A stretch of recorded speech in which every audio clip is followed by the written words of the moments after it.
Hello, this is George Senda, the guy from Pittsburgh, and Jeremy finally showed up, Slackmaster. And we're continuing with our part two, first time ever, oh my God, help me. First time we done this ever, part two of our NFL Weird Bets. So, we will continue this. Hello, Jeremy. Hello, George. Good evening. It's good to continue this fine list with you, sir.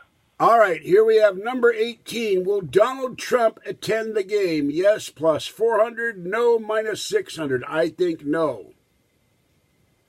I would have to agree with you on this one, George. I don't think he's coming. He scrutinized the NFL a little bit this season for the kneeling.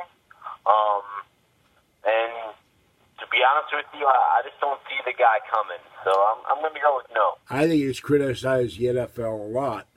Now, okay, will the team that scores first win the game? Yes, minus 180. No, plus 150.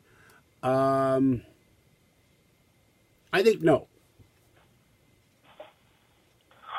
I would have to agree with you on this one, too, because first team down could get a field goal and then proceed to have a shootout from that point. I mean, I don't really know what to make of this game exactly. We're going to do a pick video on this where we make our official Super Bowl predictions, of course, but I think this one's going to kind of be more of a shootout, and it's really hard for me to put my money on the yes in that one, so I'm going to have to say no. All right, we've run out of our list, but I'm going to come up with ones, and let's see what your opinion. There was going to be a very short video. Will some protest group show up in the game and try to disrupt the proceedings? What do you think? I'm going to go ahead and say no on that one. I live in Minnesota. I'm from Minnesota. I know the people here. I don't exactly know what they would be protesting unless maybe Donald Trump announces that he's going to be here. But still, I don't really think that would cause us to. Remember, we haven't heard. Say no. We haven't heard Black Lives Matter. I was thinking some group of that ilk. They don't live in Minnesota. They get bussed all over the country. Somebody pays for that. Some leftist, maybe Soros or somebody. Yeah, that movement doesn't really have a huge presence in Minnesota. No, but they go to events. They don't care about what you're doing. They care about making them. They call me a narcissist. These people, the ultimate narcissists. They show up on a work day and disrupt a freeway or something, or a bridge, because they don't give a damn about anybody else but themselves. Okay, next question. Will one of the team buses break down on the way to or from the airport? Not a chance, George. The Minnesota winter is mild this year, and my car makes it to and from work each and every day. There's no chance a well-maintained bus will not make it to and from the hotel. Okay, I'm going to have to say no on that one. Here's another question. Will there be, excuse me for my voice, it's been doing that since Friday. Will there be a freak unknown snowstorm to hit the Minneapolis-St. Paul area before, during, or after this game? Ooh. Well, we did have some snow a few days ago. We got quite a few inches. I haven't checked the weather forecast, but it is winter in Minnesota. I don't know if it's going to be a huge snowstorm, but I could see some precipitation, no doubt. So I'm going to say yes on that one. All right. Will any delivery truck on the way to the game be involved in an accident or overturn? Could we have the Gatorade spill and engulf all the highways approaching the stadium and flood the parking lot? That must be like a 1 in 1 million bet, and I'm going to have to say no to that, George. I will save my dollar and spare my millions. All right. Will any Vikings fans show up at this game? Either protesting or watching the game? Absolutely, George. That's a 100%. Now, there's people that have been looking forward to the Super Bowl in Minnesota for a long time, since the beginning of the season, and especially as, the Vikings sort of contended, and we're kind of looking like they may just get into the Super Bowl. I think more interest was gathered then, and more people bought tickets. There will definitely be Vikings fans in the stadium for the Super Bowl. No doubt in my mind. All right, the next question. We see this during games. It's not on any of this list, and I'm surprised. Will we see Al Michaels or Collinsworth? And I have no idea what Chris Collinsworth is, because I watch generally Fox when I do watch football. Will they mention weird food products that come from the concession stands? Like fried eel pout or something like that, All right, so real quick, George, Chris Collinsworth used to play wide receiver for the Bengals back in the 80s. He retired and then became a sports broadcaster. He's a pretty well-known person in the sports scene. Will they mention the food? I don't really think so. I've been to the stadium a few times, and I mean, the food's good. It's overpriced, of course. It's good. But there's really nothing worth overly noting unless you're going to get a Bloody Mary with a slice of pizza in it, They always do that. They always do that out here. They start showing you weird stuff, like frozen octopus or something. I mean, out in the West Coast. So maybe they don't do that in Minnesota. I don't know, Let's see. Well, here's one, because you said one happened not too far away from you a couple weeks ago. Will a tornado appear anywhere in the vicinity of this stadium before, during, or after the game? All right, George, there is a 0% chance of that. In fact, whatever the spread is, I'm putting big money down on that. Why? It's winter in Minnesota. We don't have tornadoes during winter. One never knows. It could be all the hot air coming from the broadcasting booth that forms a tornado right in the 50-yard line.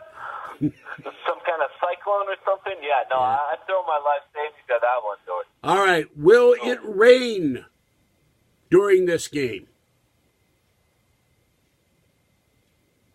Well, it doesn't really matter because it's inside the stadium, but precipitation on the outside is always a possibility. I mean, in the past few days, we've had freezing rain, so it's a possibility. I was thinking it stops people from coming to the game. It gets so bad that nobody can get there, and then we got to hear 4 hours of Al Michaels. No. Us up here in the frozen north, Minnesota, we're a tough breed. We drive on icy roads. We drive in snow. We go to work after a blizzard, and it's not going to hinder traffic at all. It's just going to make it a lot slower. Okay, here's the thing. Let's take a guess. How long does this game last, usually? I never paid attention before. I'd say probably 3.5 hours. All right. Will the game go over to where they have to cut to the next program? And secondly, will this game go in overtime? I didn't see a bet on that. I'm surprised at that part. All right, so going over the scheduled programming time, I don't see that happening unless there's like a triple overtime. I think they sort of had the time slots for those kind of things. Will it go to overtime? Perhaps. However, I'm sort of leaning no on that one. I think it's going to be a clear-cut victor at the end of the fourth quarter, so I'm going to say no and no. All right, the next thing. As a Steelers fan, I have to ask this question. Will the Patriots... Now, let me rephrase that. What happens if the Patriots don't get their sixth ring? Will we hear analysis of that, or we hear how great the Eagles were in defeating the Patriots as a underdog? Well, so the Eagles become Super Bowl champions. I think the main main thing that's going to be the focal point is that the Eagles won their first Super Bowl. I think that's going to be the biggest talking point for a lot of these, sports talking heads that are out there. However, I think the story of the game, if the Eagles can manage to win, it's going to be because the Eagles defense really stepped up. And then they're going to start talking about, best defense in the league, and they're going to start talking about how dominant this bunch is and maybe keeping this bunch together, and then sort of looking onward to the draft, and then how good this team is going to be in the 2018-2019 season because Carson Wentz is going to come back. So I think if the Eagles win, the focus is going to be on the defense and then on what Carson Wentz is going to do in the oncoming season. All right, here's another question. I know it bugged you. First, will any cheesesteaks be consumed during this game? And second, will any cheesesteaks or other debris be thrown at the Eagles or the Patriots players? George, I don't know where you're getting this stuff from, but... My head. Where do you think I get it from? I'm from Pennsylvania. That's all they eat. They don't eat anything else in Philadelphia but cheesesteaks. Huh? Sorry. So I went to the Vikings-Lions game. I believe it was week 4. And it was, of course, at the Viking Stadium, the stage of the Super Bowl this Sunday, right? And I was walking around those various food booths, and I did not see a cheesesteak food booth. So the only way what you're saying can happen is if people smuggle in their own Philly cheesesteaks, which would kind of be a little weird, but I guess it's possible. Well, I was thinking there's a cart out in the parking lot. They're selling, that's like drugs to a Philadelphia guy. They need the cheesesteak. That's their daily minimum requirement. They got to have the cheesesteak. Pittsburgh, we eat the pierogi, or the primani. I don't really know where I'd bet on this one, but I'd probably take the over. I would guess it would be at 1. All right, now. Over, sure. What company will liable to, other than Goodyear, will fly a blimp or a plane over this? Well, you can't see them in the stadium, so it's going to be a flight over the parking lot. Do you think anybody will advertise a plane since they've deposed Snoopy, which annoyed the hell out of me, from MetLife's blimp? I think it was terrible. You think anybody will fly advertising over this venue? Well, the stadium has an immaculate ceiling on it, made of glass. It's fantastic. Oh. I think Goodyear probably has those rights if there's any blimps at all. But if there's any other blimps, I'm going to have to say General Mills. Okay, I keep forgetting it's a dome stadium, and I think you guys have missed an opportunity. There could be airdrop granola bars or boxes of little boxes of Cheerios and little cartons of milk dropped through this dome. So, maybe they could have a gun that would fire granola bars into the crowd. It's something like that. But there you go, George. That's your $1 million idea, my friend. Granola bar, or could fire granola like confetti. Now, by the way, I tried. It was given to me. Kellogg's.